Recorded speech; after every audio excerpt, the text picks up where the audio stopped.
안녕하세요, 트래블튜브. 오늘은 일본이 한국 불매운동이 종료되어 간다고 분석한 이유라는 주제로 얘기해보겠습니다. 현재 일본의 많은 언론에서 한국의 불매운동이 조용하게 종료되어 가고 있다는 보도가 나옵니다.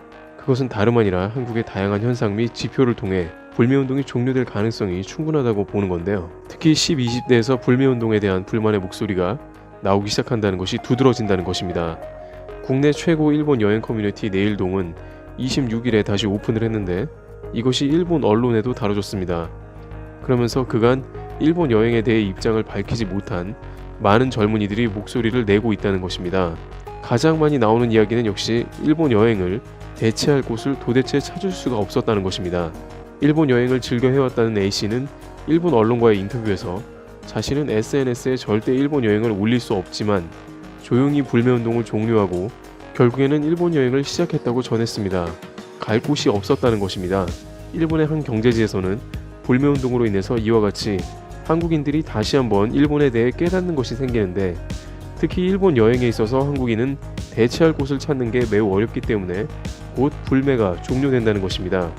이와 같은 뉴스가 나오자 일본 네티즌들은 한국 사람들은 매우 어렵게 살고 있으며 자신을 숨긴다고 안타까워합니다. 자신이 일본 여행을 가서 SNS도 하지 못하는 작태는 전 세계 어디에서도 쉽게 찾아볼 수 없다는 것입니다. 그리고 이러한 것은 실제로 경제적인 지표에서도 나타난다며 불매운동은 곧 종료된다는 것입니다.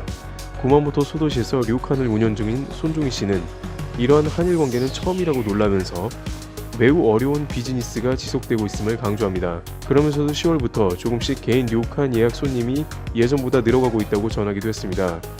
일본 맥주의 수입량도 10월보다는 늘었다고 합니다.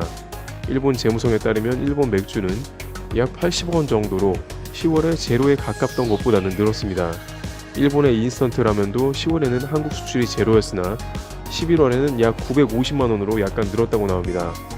일본의 술, 통상, 니온슈 혹은 사케로 불리우는 청주도 10월보다 10배가 늘어 2억 5천만 원 정도가 수입된 거죠. 아무래도 일본에서는 이와 같은 약간씩 늘어가는 경제 지표를 계속해서 분석하면서 이제 불매운동을 종료하고자 하는 한국인들이 늘어간다는 분석을 하며 한국 내 수요는 착실하게 늘어가는 게 아니냐는 것입니다. 그러나 관세청 등에서는 내용면에서는 10배가 늘었으나 작년에 비해서는 99% 혹은 95% 이상 줄어든 것이라서 여전히 불매운동은 쉽게 사그라들지 않는다는 게 전반적인 의견으로 나타나고 있습니다. 그럼에도 일본 언론들은 계속해서 일본을 전통적으로 지지하는 사람들의 변화가 눈에 띄게 늘고 있다면서 한국에서 일본 자동차도 할인을 크게 하자 이들은 품질 좋은 일본차의 바겐 세일에 더 이상 참을 수가 없었다면서 한국은 조금씩 불매운동을 종료하고 있다는 분석이 다방면에서 제기되고 있는 상황입니다.